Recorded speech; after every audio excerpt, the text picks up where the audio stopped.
Hello friends, मेरे channel को subscribe करें, बेल आइकॉन प्रेस करें, नोटिफिकेशन को ऑन करें और मेरा वीडियो सबसे पहले कई को से चमकेला सोने के सिनोरवा, कई को से चमकेली लाल रे ललनवा, कई को से चमकेला सोने के सिनोरवा, कई को से चमकेली लाल रे ललनवा।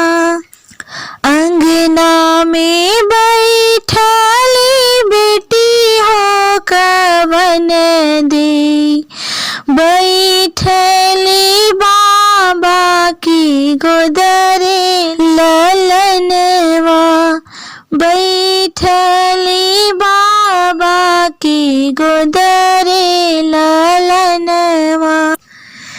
10 कोस चमकेला सोने के सिनोरवा, 20 कोस चमकेली लाल रे ललनवा।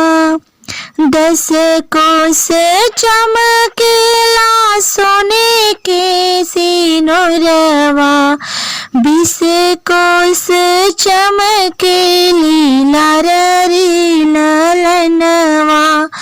अंगने में बैठनी बेटी होशिया दे, बैठनी बाबा की गोदरे ललनवा, अरे बैठनी बाबा की गोदरे ललनवा।